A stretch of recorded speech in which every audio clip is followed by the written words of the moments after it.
going to go ahead and call tonight's board meeting to session. Ms. Laura, can you do roll call? Yes. Member Bonslett? Here. Member Ciociola? Here. Member Core? Here. Member Lamb? Here.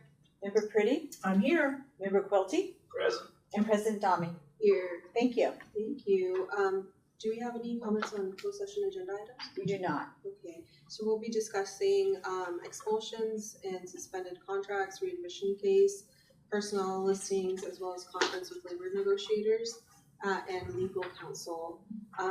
We'll go ahead and recess to closed session. All right, we're going to go ahead and return to open session. There's nothing to report out from the closed session. Can we go ahead and stand for the Pledge of Allegiance? Salute, pledge. I pledge allegiance to the flag of the United States of America and to the republic for which it stands, one nation under God, indivisible, with liberty and justice for all. Okay, are there any requests for board reorganization? None? All right.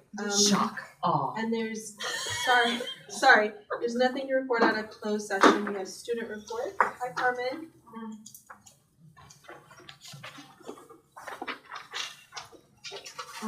Good evening, board and audience.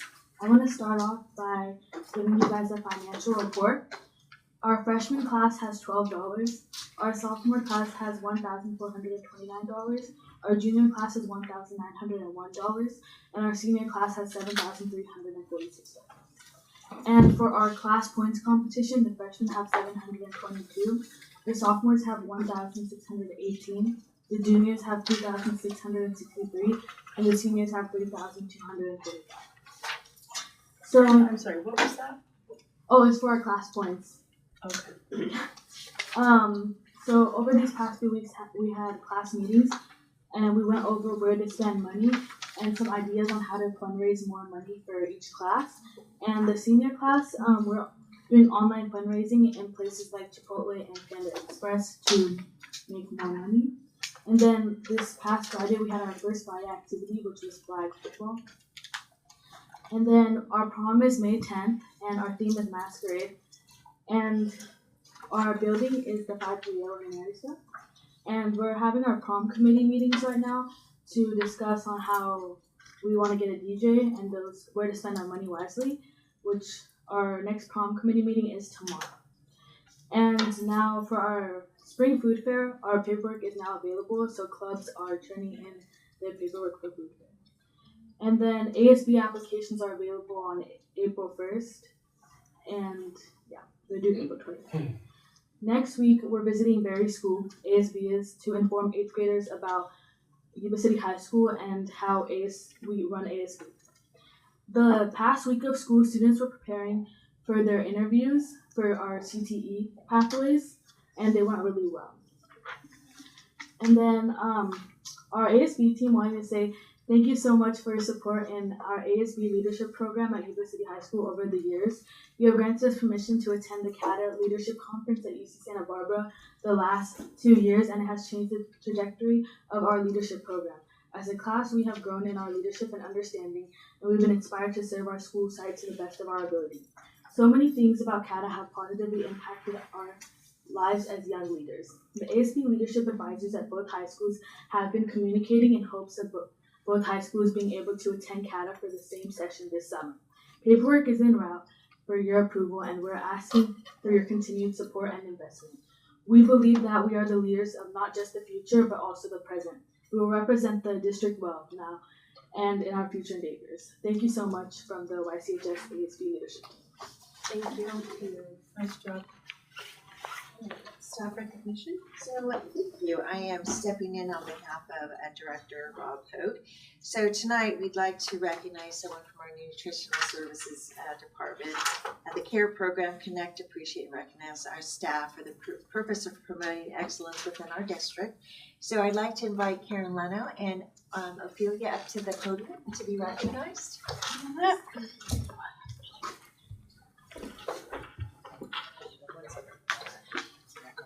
Come on, stand there.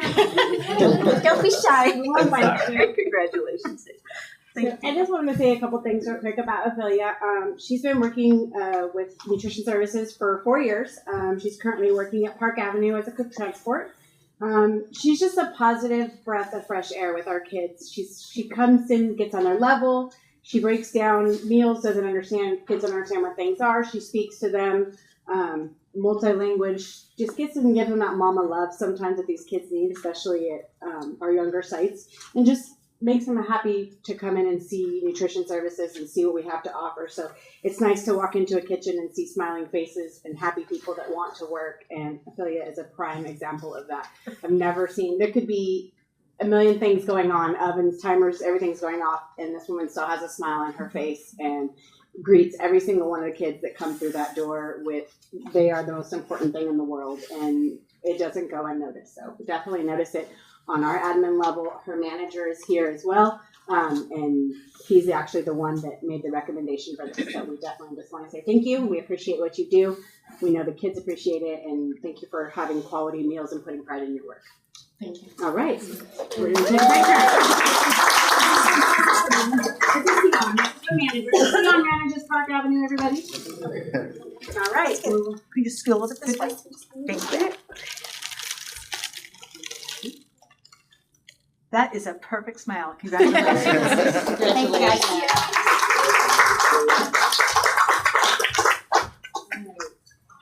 Reports and information, timesheet payroll process. Mr. Bentley. I have a one slideshow on this. I will throw up there. It's up. Okay, so this is not too different than what I sent out to the board as far as the communication earlier.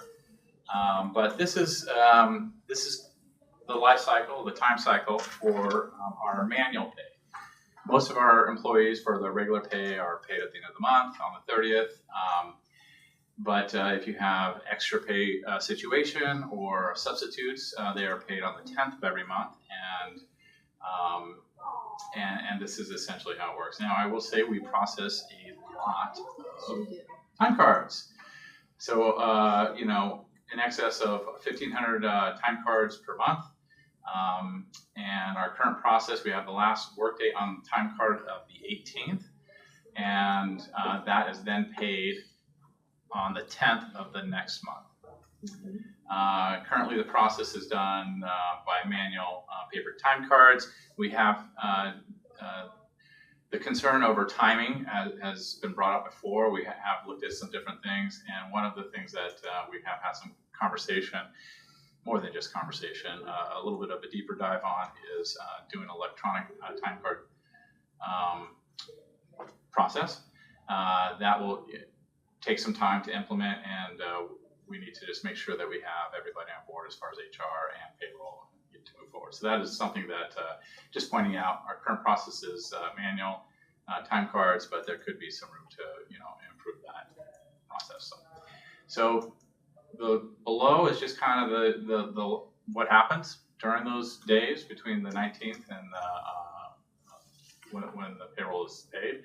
So you can just, I'm not going to read all that out to you, but essentially, employee submits it, supervisor reviews it, it's passed on to HR. We have a lot of different unique pay situations, and HR confirms that they're being paid according to the contract. It's moved on to the payroll system. There's processing there. The paychecks are ultimately paid and processed at Sutter County Superintendent of Schools. That's what that acronym is. And there sometimes are some mandatory wage garnishments that happen at that level, and then they are actually processed. And there's a couple days of either mail time and or processing for electronic funds transfer, which most of our employees do electronic funds transfer. Scott, when you say manual, can you kind of explain, I know you talked about electronic and then manual, what do you mean by manual?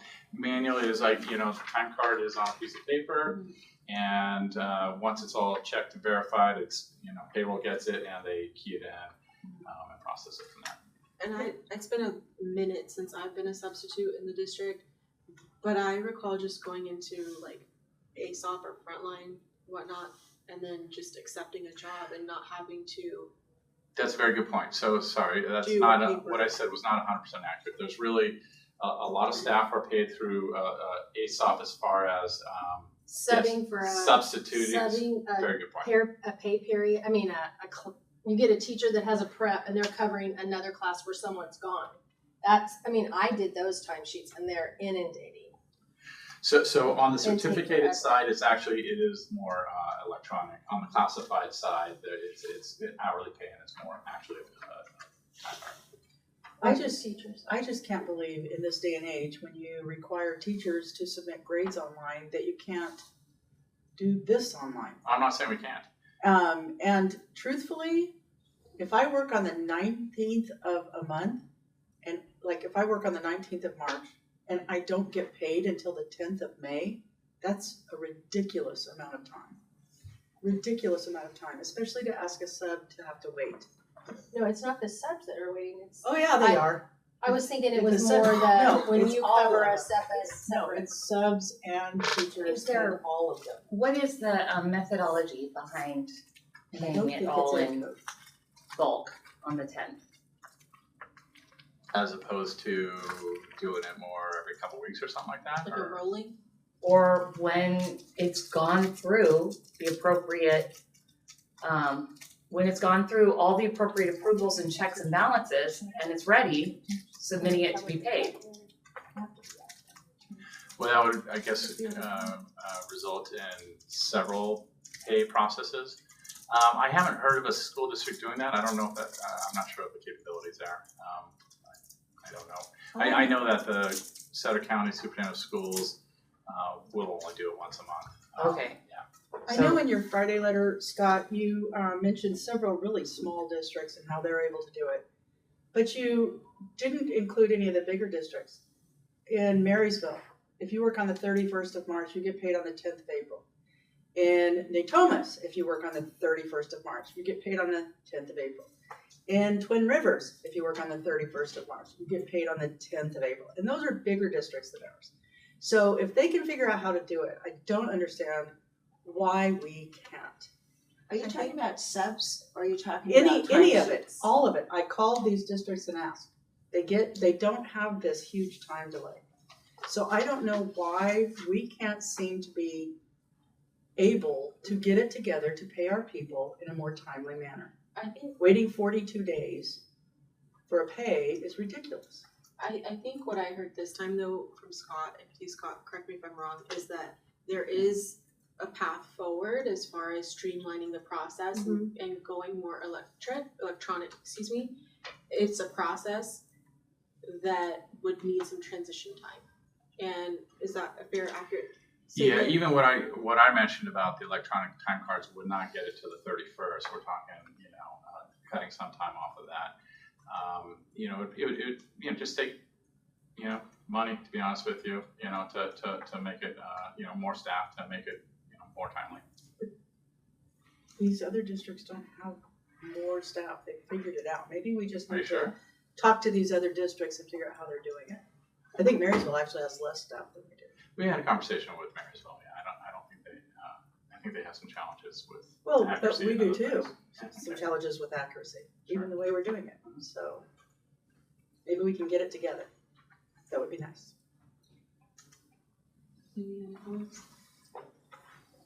So is it possible for us as a board to request that we look into other options and see what if we were to go all electronic or whatever other process that you guys have researched, how much time that would take off of our process that we have now? I think that's a reasonable request. I would ask the board to give us the time to get a new assistant soup of HR in, because it heavily involves their department. Right. That's reasonable.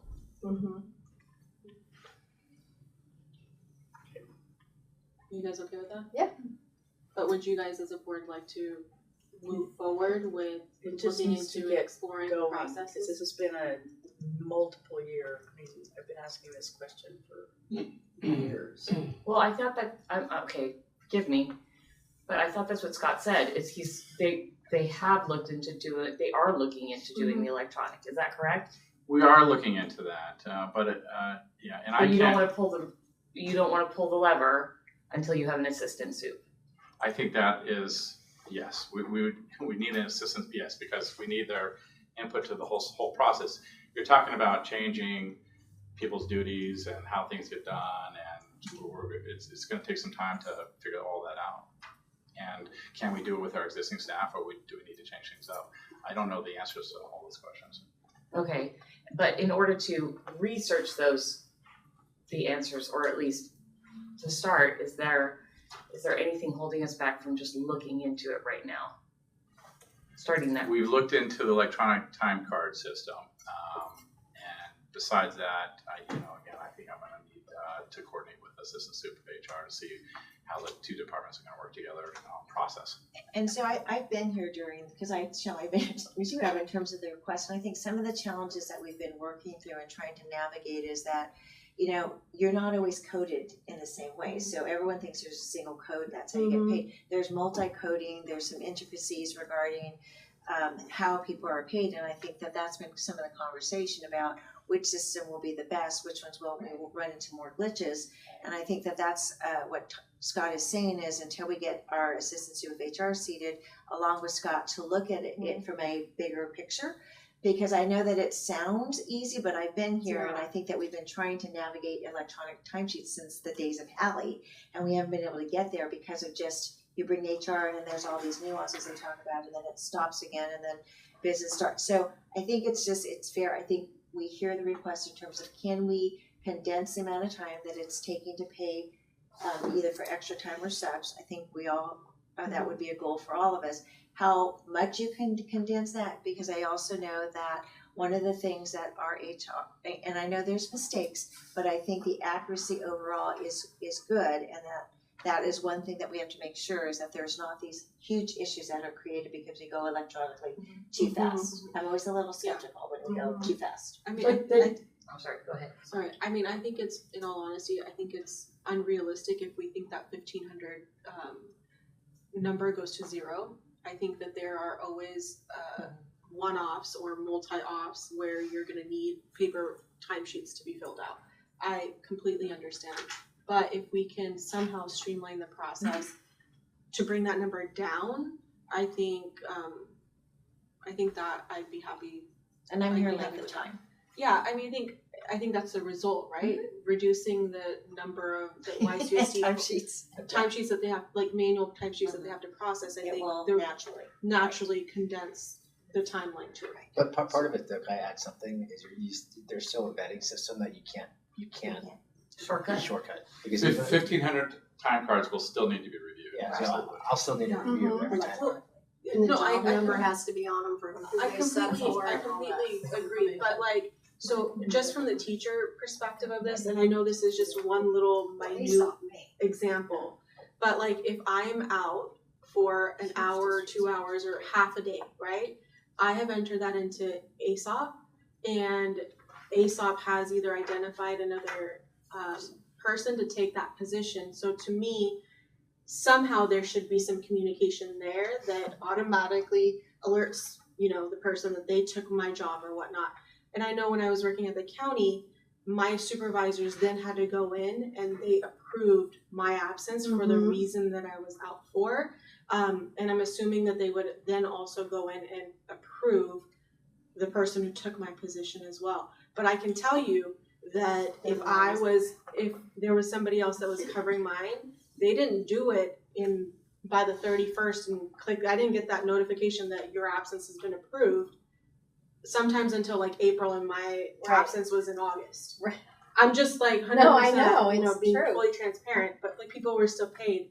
But I just see like, I don't know if that's a process that can be translated or copied and pasted and done for every single job, if that makes sense. But I But think that's what Scott's saying, is that right now he just needs a partner to work through this process. And again, everyone has the same goal in mind. Yeah. It's just, how do we get there? Sure. I think we're all in favor of more accuracy and more efficiency. yeah, absolutely. All right, cool. All right. There is one comment from the public on items not on the agenda. So can we get that? Brown Act form, please. Items not appearing on the agenda, notice to the public. The Brown Act, specifically Government Code Section 54954.2, provides that no action or discussion shall be taken on any item unless it is adequately described in a timely posted agenda. Accordingly, though the public may comment on matters within the board's jurisdiction that do not appear on the agenda, the board cannot respond to such comments without running the risk of deliberating or initiating discussion on topics not properly before the board. Given the prohibitions set forth in the Brown Act and the risk associated with responding to public comments, the board does not respond to the community's questions or comments. The board will respect the rights of the public to express their viewpoints on matters within the board's jurisdiction. However, comments that are defamatory or violate the privacy rights of any students or individuals may not be protected by law. The board shall not permit any disturbance or willful interruption of board meetings. Thank you. Mike Reed?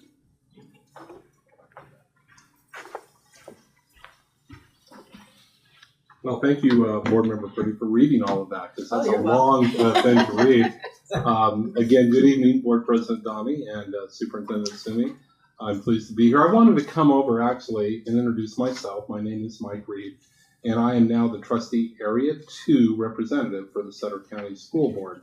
One of the reasons I thought it might be appropriate to come over and introduce myself is because that board position was occupied by the former board member for over 14 years. And so that has changed. And just a quick little background about myself, and I'll let you get about your business, I promise. I'm almost a lifelong Yuba City resident, attended Bridge Street School, Gray Avenue School, Yuba City High School. I hold a Bachelor of Arts degree in Liberal Studies and also 2 master's degrees, one in administrative leadership.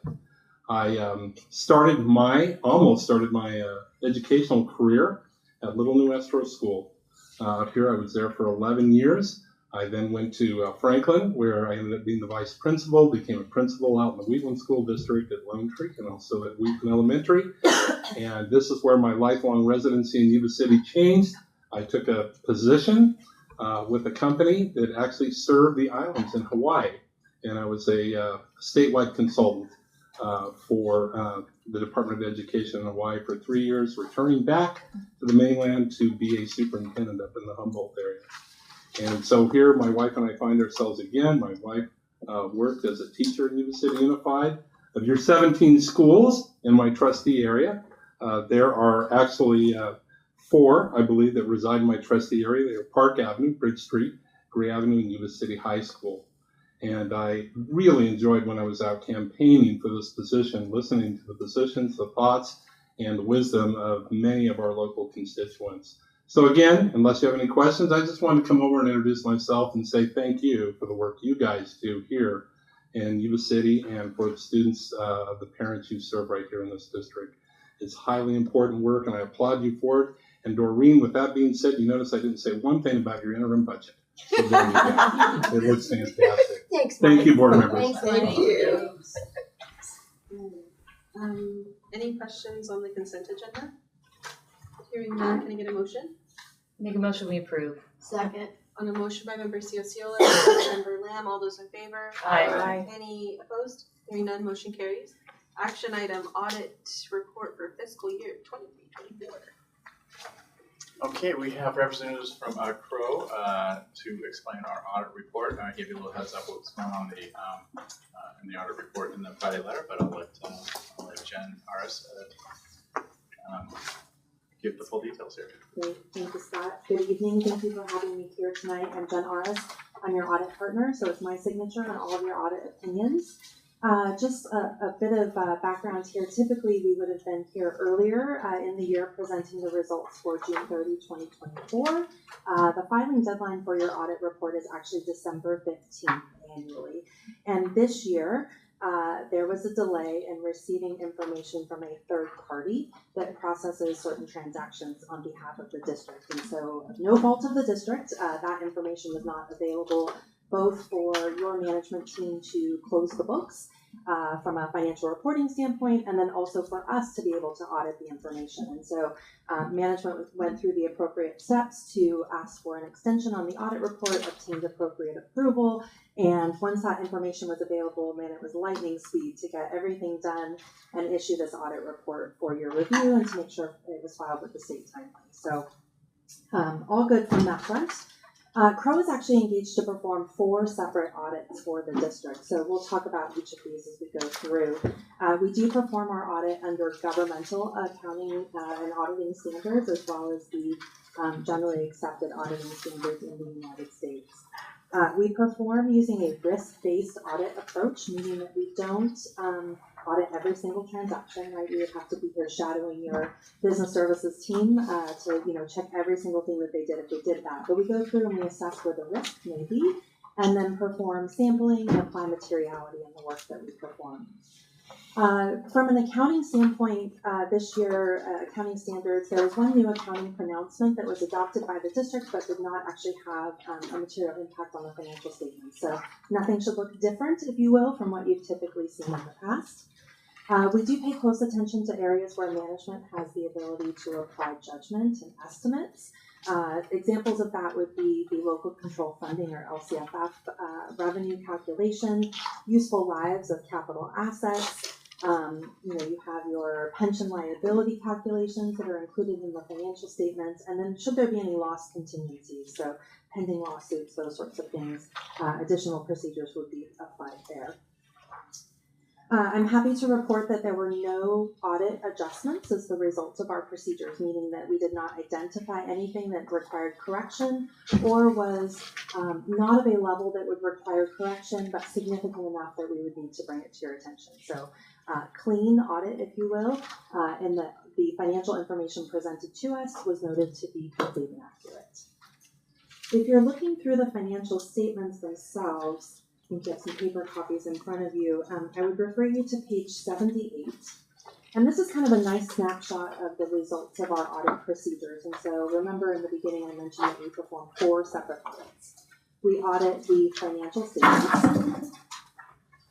And in that case, we are issuing an unmodified or a clean audit opinion. Because we're performing an audit under governmental auditing standards, we're also required to issue an opinion on the internal controls over financial reporting.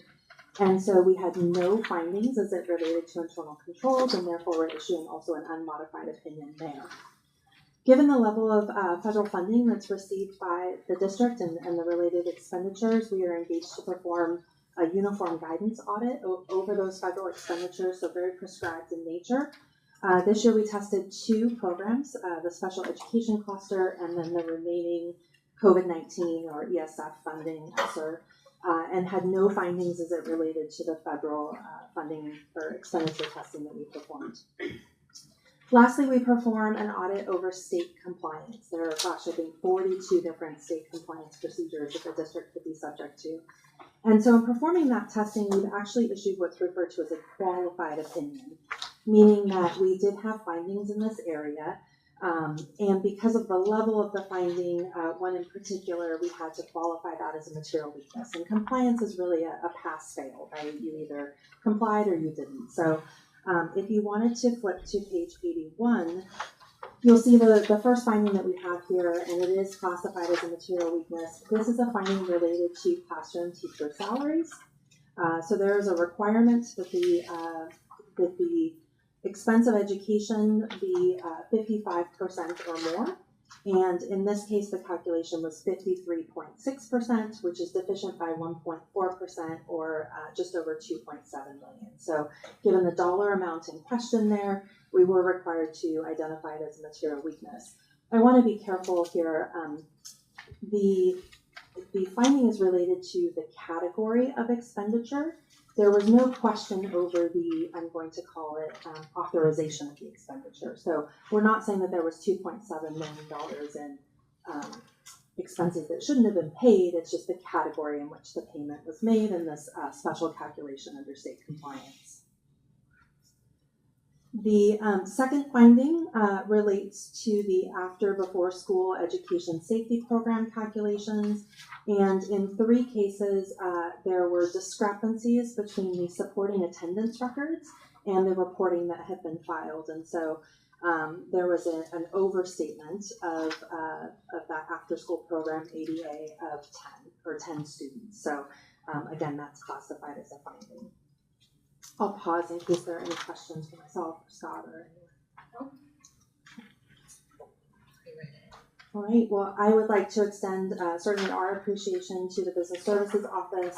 They handled the hiccup in receiving information seamlessly. They provided everything to us very timely outside of what was still missing. And then once, that information was available, we're very transparent in answering our questions, making themselves available, and certainly that extends even down to the school sites. We ask for attendance records from school sites, other supporting information. So definitely a pleasure to work with your whole personnel team, and I think that the audit results, overall are very favorable. Thank you. Thank you. Thank you, Jeff. I just wanted to comment that the audits, all the financials take a ton of work, and I appreciate the accounting staff. LRS is in the audience tonight. She's our director of accounting, just does a ton of work on this stuff. And so thank you very much. Yeah. Please extend our gratitude and appreciation to your team. I know it's very big, and to have such a clean audit. Thank you. Do we have action plans with regards to the discrepancy of the attendance? We've already discussed the previous discrepancy. Yeah, so I wouldn't say we have an action plan, but that's something Tino and I need to work on as far as just make sure we have a good systematic approach to making sure we get that right every year. Yeah. Can I get a motion? Make a motion, we approve. A second. A motion by member Ciociola, second by member Quilty. All those in favor? Aye. Any opposed? Hearing none, motion carries. B, second amendment.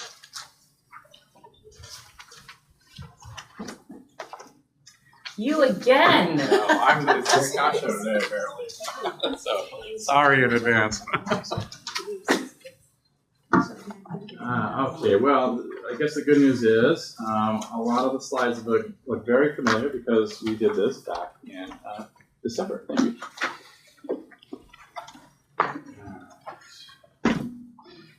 So you've seen this slide before. In December, the arrow was down first interim. We've now moved on to second interim, and basically the budget is always a snapshot in time, and we have a lot more information, so we update the budget for the new information that we have. This slide is also familiar. Not a lot has changed on this, but the LCFF funds are $160 million. It was bumped up just a little bit from first interim. I think it was at 159 then, but it's still a year-over-year decrease of dollars, 2.6 million. And state funds, we actually did see an increase in state restricted funds, about $4 million. There's it's really a few different programs that kind of make up that difference. A lot of it has to do with our CTE program, so additional funding that, it's not really additional funding. We get reimbursed for a lot of those dollars, so if the expenses go up and we have enough grant available, we're able to claim those dollars. So about $4 million increase on the state funds over first interim. And then federal revenues is projected to decline about $1 million. It's also a reimbursement program, so if our expenses are lower and to some degree, then the revenues would come in lower as well. Hey Scott, what is the LCFF Equity Multiplier Grant? I heard the Golden State Pathways. That is a great question, and I'm sure Tino can answer. So we have we get supplemental concentration funds through our LCFF, but we also get, this is the second year we get equity multipliers. So schools that have a high stability rate of kids who come and go to the school, and who have a favorable lunch rate of 90% or greater, get the extra funds per year. So we have YCAA, Albert Powell High School, and then this year we have April Lane Elementary. Those are the 3 schools that get the funding. So they get extra funding on top of what we get in supplemental concentration. And those goals actually have to be written in our LCAP for each school. So define come and go. Like for example, if a student starts the school year in August disenrolls, let's say in November, comes back again that school year, that's like not a stable, they call that as not having a stability. So that's part of it, and plus the second part is 90% non-free reduced lunch. So those two indicators, they have a formula, and that gets us extra money. Okay.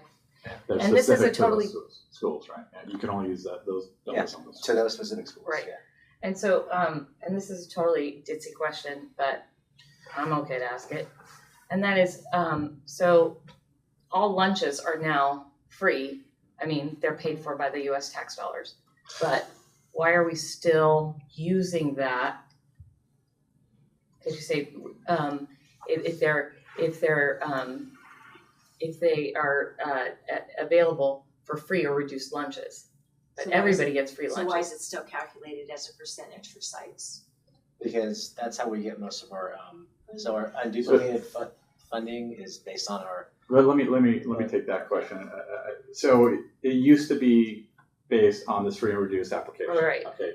We still have to gather the information. We actually don't even call it that, I don't think, anymore. It's an alternative income form. So we still need to gather the information about the income, but Which is self-reported, right? it is self-reported. Yes. Okay, so, because when I remember filling these out, it's like me and a pen and a number. Yeah, so that's a good question. In the federal National School Lunch Program, it's still self-reported, but there were certain requirements to audit those, a certain percentage of those. There's not necessarily that same requirement to this alternative income form, but that there was a somewhat of an audit process when it was free and reduced forms. But no longer. Correct. Okay. And that's not the only indicator on the unduplicated count, it's also our EL students, our Okay, student right. learners, and our foster. Okay. Thank you. I've been actually wondering that for a while. So I was brave enough to be stupid enough to ask it. Thank you. I don't think a lot of people know that, so. Same slide as first interim, just kind of the historical enrollment trend, which links directly to dollars for the school district. So you can kind of see the trend there. I won't belabor that, you know it. These numbers haven't changed too drastically, but 220 million, 221 million in revenues. Most of that is the local control funding formula, and of that slice of that pie below local control funding formula, a significant chunk is supplemental concentration dollars, which we do kind of the extras to support students in that. Hey, Scott, Yeah. can I ask you a question about the slide previous? This number of students enrolled, that's based on the October CBEDS, correct? Correct. So All what do those we have numbers all the way currently? through.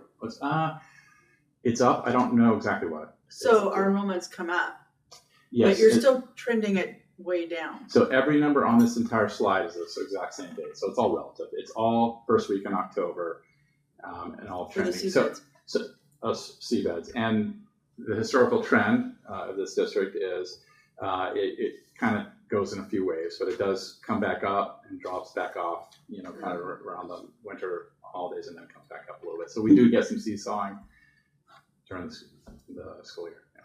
But my question here is, you're trending it down toward the 26 and 27 school years. Does that take into account the building that's going around here? No, it does not. There's been building, in this county. Well, there wasn't, for the last few years, there hasn't been much, but now it's picking up again, so. I look forward to seeing those students that are. Yeah, me too. Yeah. And let's hope our trend is up.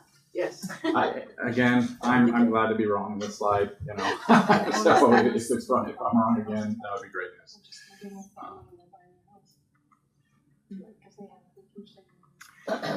Expenditures, 245 million. You'll notice that's 24 million above our revenues. However, a lot of that is spending down restricted dollars, and that's what we're supposed to do, is spend those dollars down anyway. So I'll get to the rest of the detailed numbers in our next slides here. So we shouldn't be having a heart attack. Not quite yet, no. One, two. So this is, you kind of break up all those numbers. These are all the different categories. The columns, unrestricted, restricted, combined. Combined is just obviously the combination of both the unrestricted and restricted columns there. The health of the district, as I say often, is what's in that unrestricted column, because those are dollars that can be spent on anything. Restricted is very narrow scope of what you can spend those dollars on. I just noted at the bottom there, we do have a deficit spending in this report of $6 million. And that's an increase in deficit spending projected of a couple $1 million. But in this number, we have a capital outlay number of close to $5 million in the unrestricted. That is us moving forward on the solar project. So that solar project is you're going to see dollars going out, and then savings, in future years. So I think going forward, we're going to have a little discussion of how I report that, so you get a better understanding of what's our ongoing expenses, because I don't want this to disrupt your understanding of what the condition of the school district. But kind of what I'm getting at is that $6 million is not as bad as it looks, because we have one-time capital outlay associated with a solar project of roughly $4 million.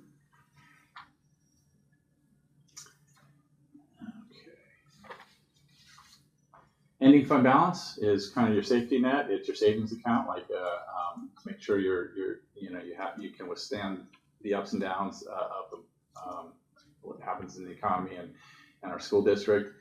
The top line is the largest portion of that $58 million in ending fund balance. 38 million of that is restricted dollars. Again, can only be used in certain areas. We have to set aside 3% of our operating costs. That's roughly $7 million.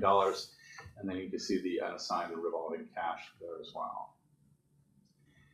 We're required to, both in our documentation, but also at the board presentation, describe what is in our restricted ending fund balance. So this is a breakout of that $38 million. You kind of see what this what this shows to me, that we know for a while, is we're getting back into what we call categorical programs. We have a lot of restricted dollars coming towards us that whether or not we need the funds, they're given to us, these funds to us in a certain way, and we have to spend it in that certain way. So you can kind of see some of these, and this is all Tino's world. So lucky Tino gets all this budgeting to figure out all the different nuances of how to deal with all these different programs. These are all, ed services, programs that support students. Multi-year projections, and I'm already over my time limit. Sorry, Jasmine. These are some of the major assumptions that go into the multi-year projections. Funded ADA is the biggest driver to that. So we had a big drop in this year. 10,800 is our funded ADA for this year. It actually bumps up a little bit. I know it sounds weird because our enrollment was going down, but it has to do with kind of the safeguards that we get in our how we account for that funded ADA. And then it drops back down by another 100 plus students in 26, 27. The other thing that is a change from first interim is the 25-26 column. When you see the LCFF COLA, that number says 2.43%. At first interim, it was 2.93%. So that is definitely it's a calculated number. The projections have come down.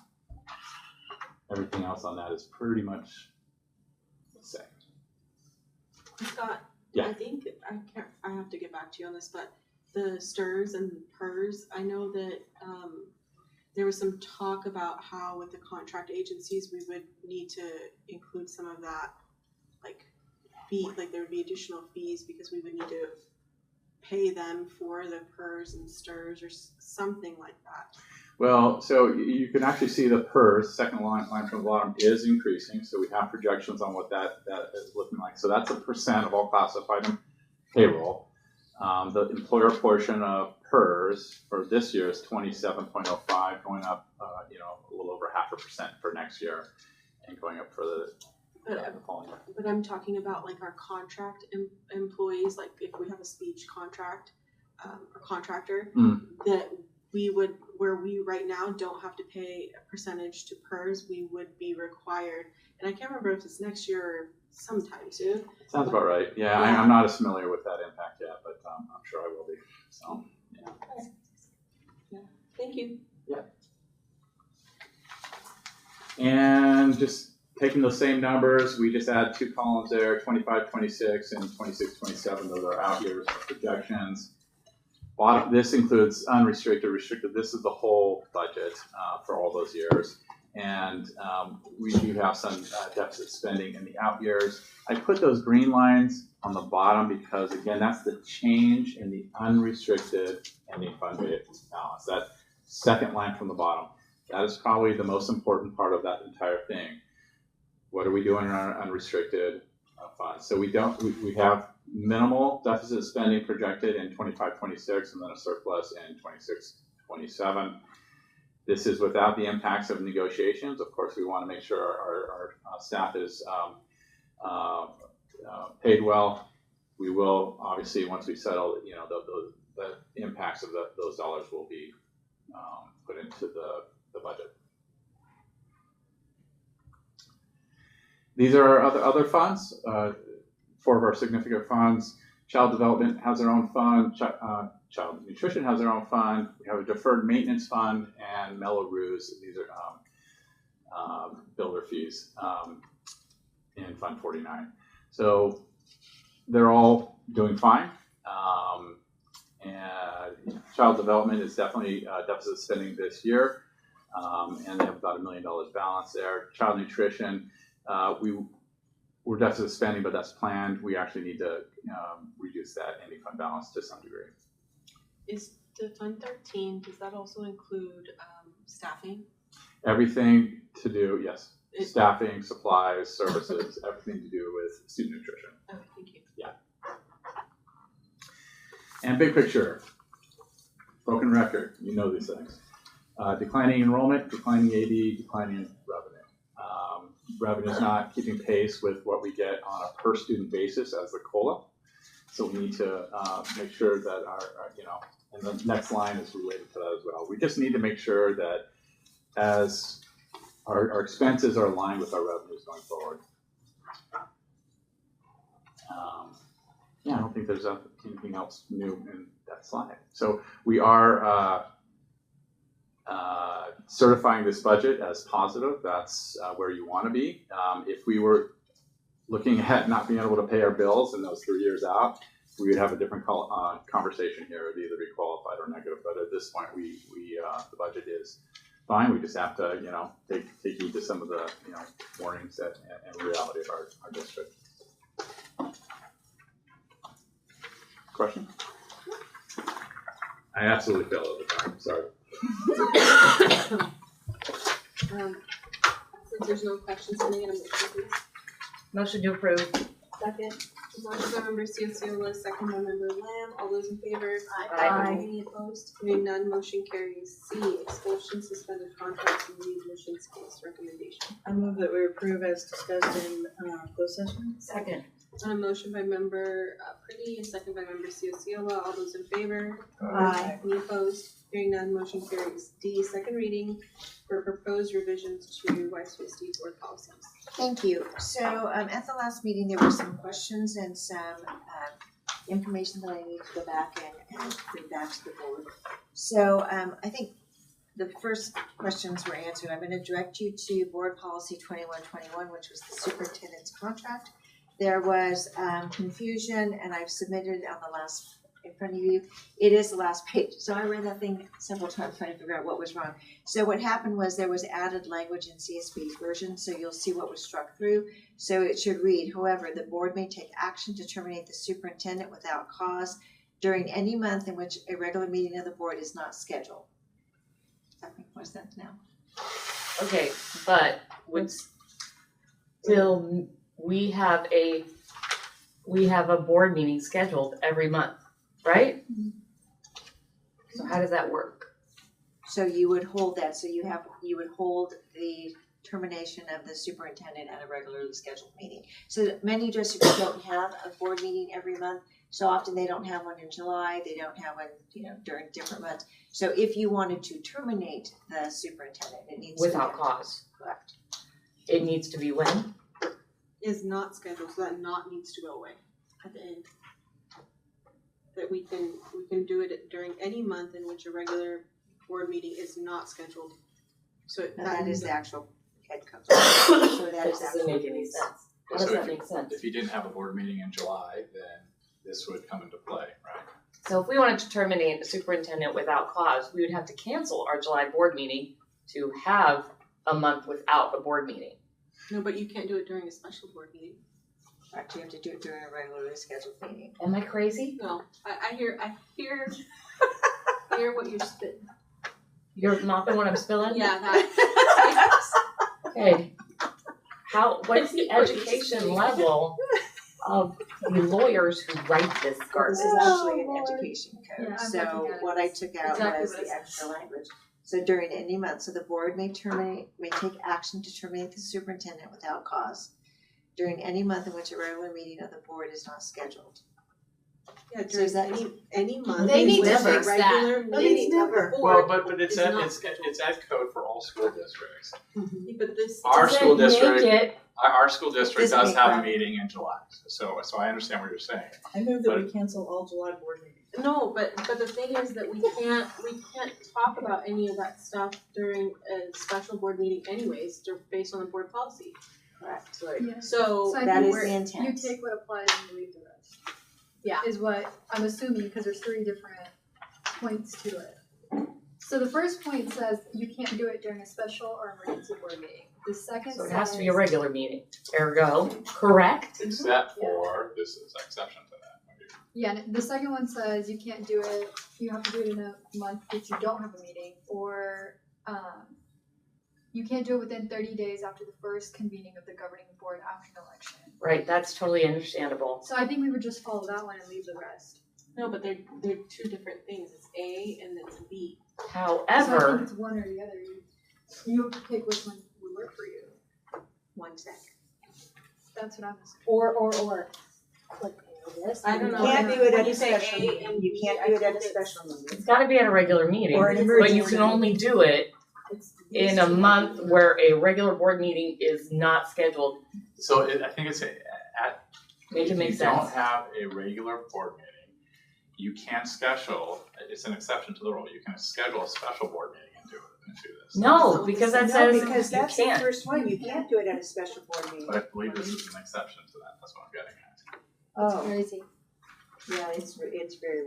Okay, so let's just read what That's it clear as says mud. here. The board shall not take action to terminate the superintendent without cause at a special or emergency emergency meeting of the board. Additionally, the board shall not take action to terminate the superintendent without cause or within 30 days after the first convening of the board after an election at which one or board members are elected or recalled. However, the board may take action to terminate the superintendent without cause during any month in which a regular meeting of the board is not scheduled. Okay, the grammar here is garbage I think because it's the second not that needs to go away. but also, now that you read it out loud, thank you, Madam President, but this is an independent clause and should therefore stand alone. The board shall not take action to terminate the superintendent without cause.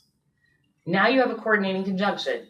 That's an independent, so it should stand alone. Or, so that says, we shouldn't take action to terminate the superintendent without cause. So I have the actual education code directly in front of me. So number 2, the governing board of a school district may hold a regular meeting pursuant to section 5494, the government code, for the purpose of terminating a superintendent or assistant sup at the school district or both without cause during any month in which a regular meeting of the governing board is not scheduled.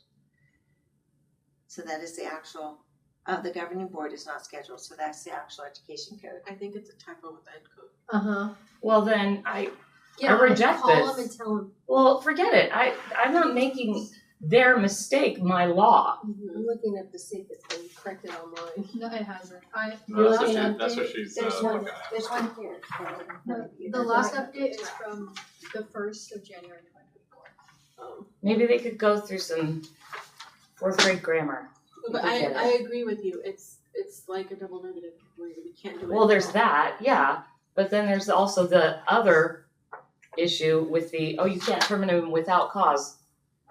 Or within 30, so there's like 2 barriers to terminating them without cause. But I don't want to make this I don't want to vote and make this now it's our law when it's trash. I understand, and as an English teacher, I totally appreciate what you're saying, but it is ed code. So whether or not we approve it, it is ed code, period. Well, It supersedes what we do. okay, well, here would be my proposal, okay? And that would be, to contact, I guess, a representative over at CSBA, ask for clarification if the almighty ed code has not made an error, then we must be in error, so please explain So it let to us us. pull, my suggestion would be pull policy 2121 and I'm actually meeting with an attorney tomorrow at 8. Bring this up to them and have them review the language to clarify so that it doesn't, so you know the intent. I think it's awkwardly stated, but that is education code. I can't change ed code. I cited it directly. I made the correction. So I will talk to them about, is there a way to refine this so it makes more sense? Right. So I will request that we pull BP 2121.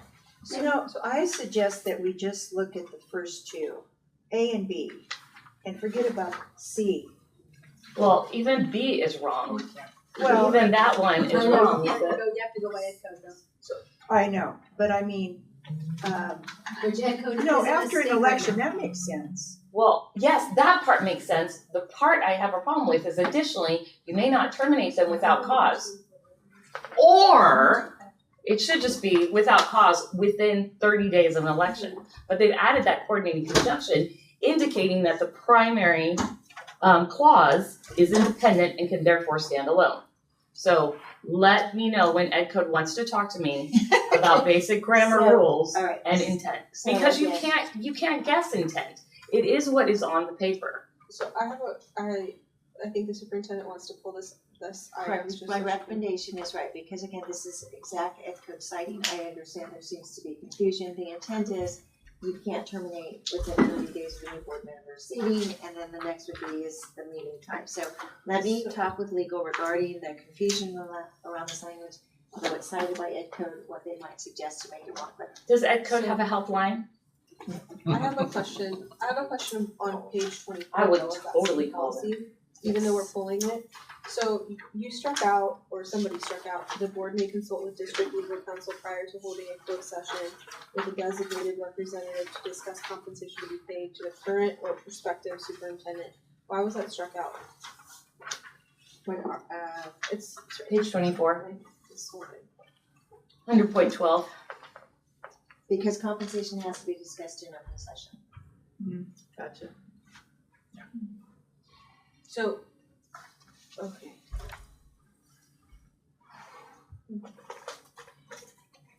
Okay, so compensation in particular, but when it comes to us being able to contact or have communication with the district council in regards to other matters, like personnel matters, that can still be allowed by the board. Correct, so this is strictly about compensation, compensation always has to be discussed in open session. Sounds good, thank you. All right, one other correction. This one should be easy. So, well, let me just. She says it. So, two things. BP 6000, there were words that were added, supportive, positive, and engaging manner. There was conversation regarding was it needed, there was no, I think it was just added.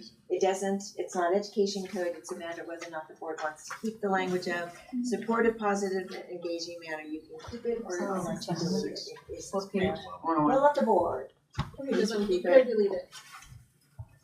I was the one that brought this one forward just because, look, if it's a brochure and we're, it's marketing, right? Like, yes, I think we all can agree with that, but we've got to keep the main thing, which is education. And so in a board policy, that's where I go. It's not this is not a marketing effort or anything, so,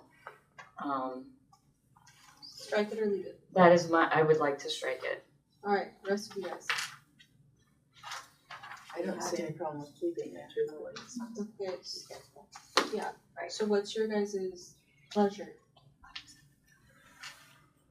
So I think that the action will, the motion will need to be called in terms of the changes to the proposed language. So right now is whoever makes the motion. I'm making a motion to approve policy 6,000, provided in a supportive, positive, and engaging manner is struck with the Is word it struck. 6164.2? What is your problem with that, actually? I don't understand it. Well, my problem is purpose. So for the board policy, this is a, to me, a legal document. Okay. Like, this is how we follow it. Okay. So you have some very vague terms, we have some very vague terms in here, which we're not required to have. But by voting on them, supportive, positive, engaging manner, in a way in which we haven't defined what that is, what the parameters are we therefore not liable for somebody saying, well, I didn't feel like it was supportive, when it's part of our board documents? It just, because it is very squishy in a legal document, striking it helps keep it more, there's more clarity. We already have the governing board desires to provide a comprehensive research-based curriculum that motivates every student to succeed. So you're not gonna question the word motivate? What does that mean? Well, if we I guess, start nitpicking every single word, I know. It's vagaries, we won't have anything. Well, I could understand that, except when this was put forward to the board with the changes, these words were added. I'm not suggesting deleting the previous words, but however, these ones were added, and that is what we were asked to vote on, and therefore that is what I have to take issue with. Is that it's not clear, it lacks clarity, and can therefore leave us open. So we have a motion to strike those words, right? And approve policy, and otherwise approve policy 6,000. Okay, so can I get a second? I'll second. On a motion by member Ciociola, second by member Dami. All those in favor? Actually, yeah, roll call. Let's do roll call, please. Sorry, Laura. Member Fawcett? Yes. Member Ciociola? Yes. Member Hoare? No. Member Lamb? Yeah. Member Pretty? No. Member Quilty? No. President Dami? Yes. We have 4 yeses and 3 nos. So to strike. Okay, thank you. Okay, and the last clarification in the packet is on page 105 for BP 61642, and the question was regarding the financial aid for immigrant students. That was in reference to the Dream Resource Center grant. The district does not have the resource grant, so that actually needs to be stricken from the policy. My apologies, it was an oversight. So the language regarding on page 105, all of the language related to the Dream Resource Center is going to be stricken from the policy because we do not have that grant. Okay, can I just ask a procedural question with regards to that? So who, if we had not brought up the question, where is the stopgap between what goes into the board policy and comes to us? Like where, I think you had told me this before, depending on who's, So process it comes from CSBA. Correct. It comes through CSBA. It's distributed based upon the departments that oversee this type of policy. And I'm going to take responsibility because I did not read every single policy to the level that I probably should have. I would have caught that, but it didn't get caught. So I will be reading every policy moving forward in order to avoid these types of errors. So I'm taking full responsibility. Oh, wait, okay, I just imagine there's also sub-departments, like, no? Okay, thank you. So do we need to then make a motion on? So I need two. Well, So- actually, that gets a little dicey now, doesn't it? Because this is, oh, never mind. Do we need to take this motion separately to pull this? You can take basically the motion for the approval of the policies with the one change because you've already, and pull BP 2121. So you're pulling 2121, and then with the changes to policy BP 61642, then so it would be with changes and the pulling of 2121. Okay, can I get a motion? I move that we do what Doreen just said. So a motion. So a Copy motion paste. To pull BP 2121 and delete the language in BP 61642 regarding the Dream Resource Center data. I second. And then approve of the others. Okay, and a motion by member Pretty, second by member, It's okay. Ciola today. Ciola. Yeah. I was about to say Lamb. All those in favor? Aye. Any opposed? Hearing none, motion carries. All That right, would be a compliment. Oh, stop E, approval of Bernard's Children's Center roofing project. The one correction to the staff report on that is the fiscal impact at the bottom. The funding source is Fund 12, not Fund 14. Fund 12 is the Children's Center fund. Any questions? Can I get a motion? Make a motion to approve. Second.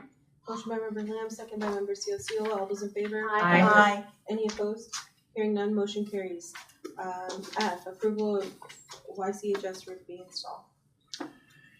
Yeah, so I don't have anything to add to the staff report. So, but essentially we are doing some more roofing work and going out to bid and recommend the this is bid, but it's a piggyback bid onto the CMAS contract. So, yeah, we're recommending approval of this project for $293,000. Any questions? Can I get a motion? Make a motion we approve? Second. A motion by member Ciola, second by member Lamb. All those in favor? Aye. Any opposed? Hearing none, motion carries. G, resolution BR 2425-033, reestablishing Fund 21. Fund 21 is, we have separate specialty funds. We've kind of talked about a few today, child nutrition,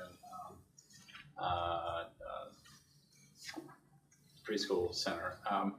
This is a fund that's used for building projects. We're doing a solar project. We just want to open that so we can kind of keep all the accounting in that one fund to move forward. And we just need a resolution from the board approving this. Can I get a motion? There's no questions? I move that we approve. Second. A motion by member Pretty, second by member Ciola. Can I do roll call, please? Yeah, can I do roll call? Yes, I will. Thank you. Member Bonslett? Yes. Member Ciola? Yes. Member Core? Yes. Member Lamb? Yes. Member Pretty? Yep. Member Quelty? Yes. President Dominic? Yes. Thank you. Thank you, Laura. H, non-reelection of certificated employees. Thank you. I bring forward per education code that requires us to notify prior to March 15th a non-reelection of a certificated staff member.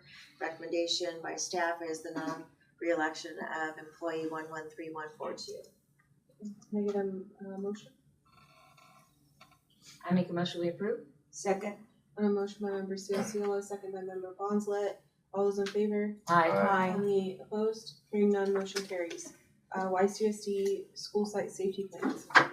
Educational Services, part of this requesting the approval of the 2025 site safety plans. They've been developed and vetted through site council for each school site, and we seek approval. Cool. Any questions? Yeah, there are elements of this that are only available in a binder, right?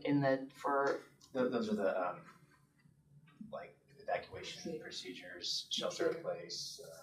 This is not comprehensive. Right. And we're not shooting people with Nerf guns. We are not. That is a shame. That's fun.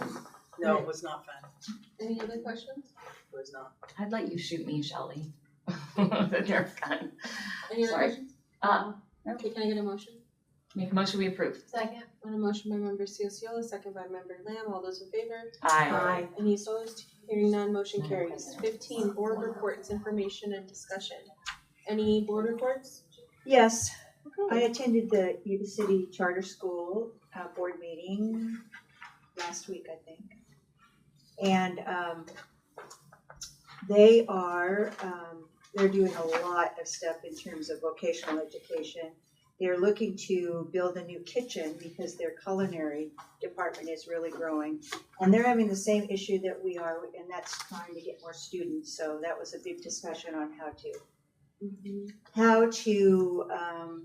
appeal to the community to get more students there. But they're doing a lot of wonderful things. And I already told you last week, they can't have any chickens at the fair, so they're doing 2 rabbits. So when you go to the fair this year, make sure you look up their rabbits. Okay. All right. Written communications from the public? I don't think there are any. There were not. Comments from employee reps? Hello, Ms. Lukens.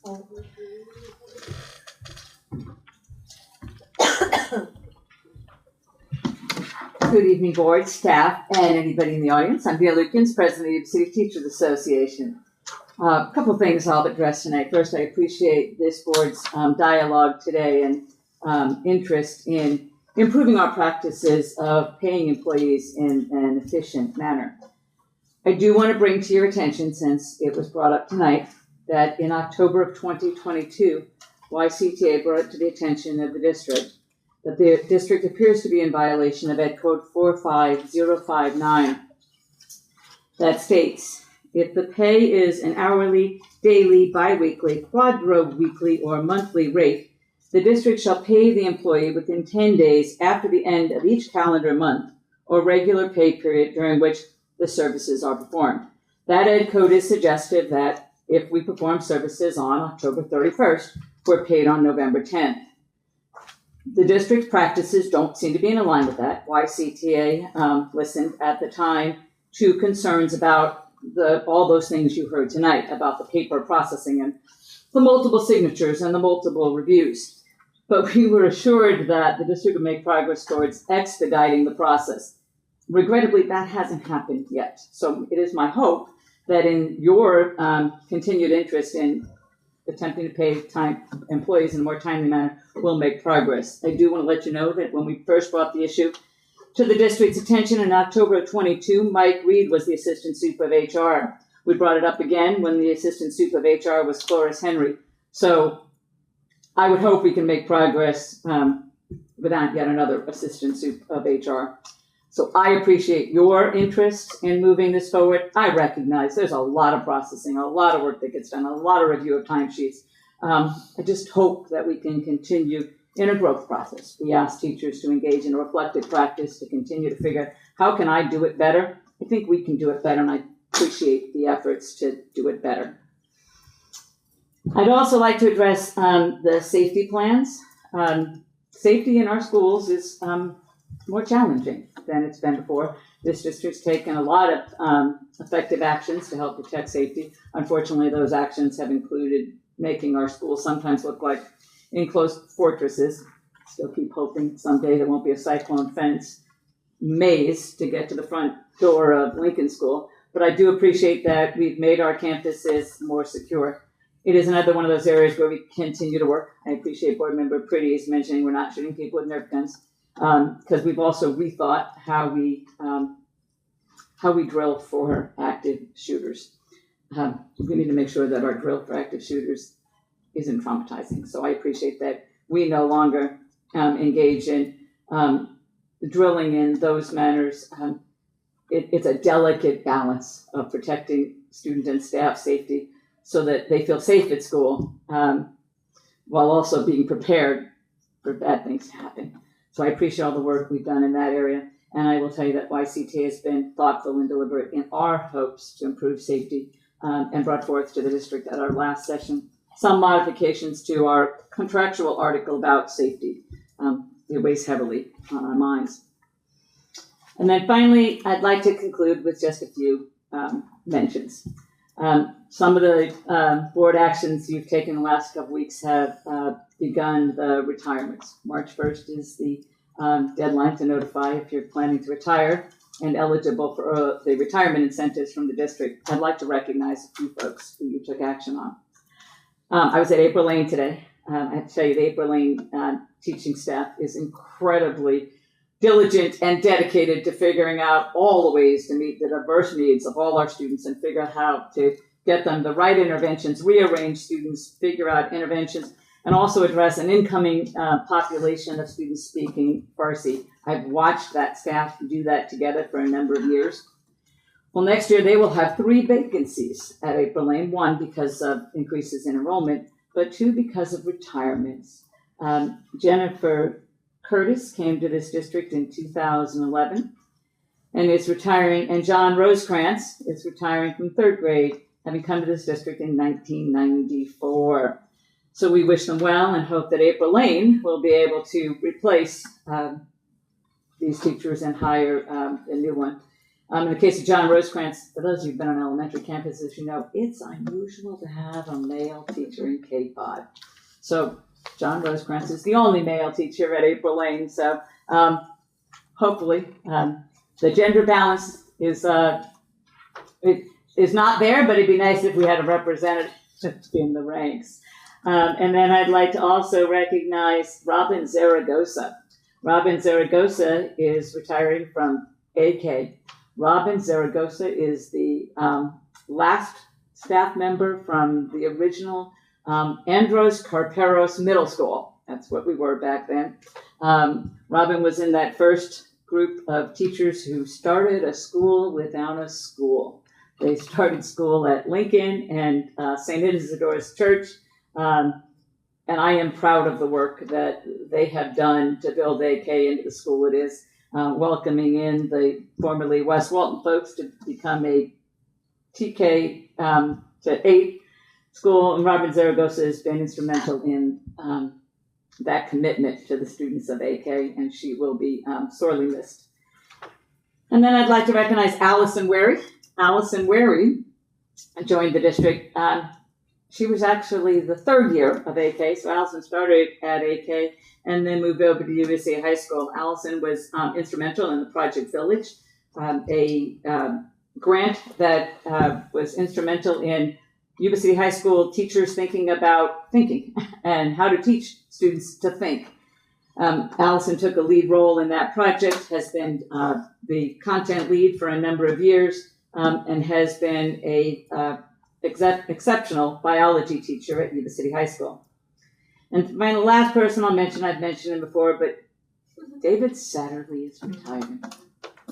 David Satterley started in this district in 1978. David started at Bridge Street back before Bridge Street had walls. Well, they had some walls, but they taught in pods of 4 where there were no walls between 4 classrooms. And David Satterley is ending his career now at Berry School teaching 5th grade. So this is just a small sampling of the amazing folks who continue to serve our students at Yuba City Unified. And we continue to hope that we can attract and retain great educators to replace them as they move on to the things that happen after retirement. And for some of you, apparently, that's serving on the school board. So I thank you this evening and appreciate your time. Thank you.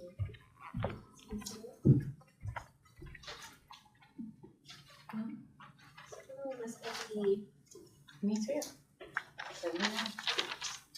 Good evening. I'll make this really short. Mercedes, I'm Peggy Costa. I'm Vice President of our chapters 265. Mercedes is attending the PARA conference, and she wants to extend her thank you to you for allowing her to do that. Our negotiations team met in February 28th, and there was some progress going on, and the next meeting is going to be March 18th. Our job description task force met on the 24th of February, and we really made some progress, so hopefully we'll continue with that. Our next meeting will be on the 18th of March. I also wanted to just give a shout out to Ophelia. I knew I was going to do that. Ophelia? Okay. On her award today. I'm sure it's much deserved, and love to see more given out to our staff. So thank you and have a great evening. Thank you. Comments from board members? None? Comments from superintendent? Nothing tonight. Alright, we're gonna go ahead and recess to closed session, and we'll be back. Alright, we're gonna go ahead and recall to open session, there's nothing to report out from closed session, next meeting will be March 25th at 7 p.m. here at the district office. Can I get a motion to adjourn? So moved. Second. Okay, on a motion by member Ciocciola, second by member Tweedy, all those in favor? Aye. Any opposed, hearing none, motion carries.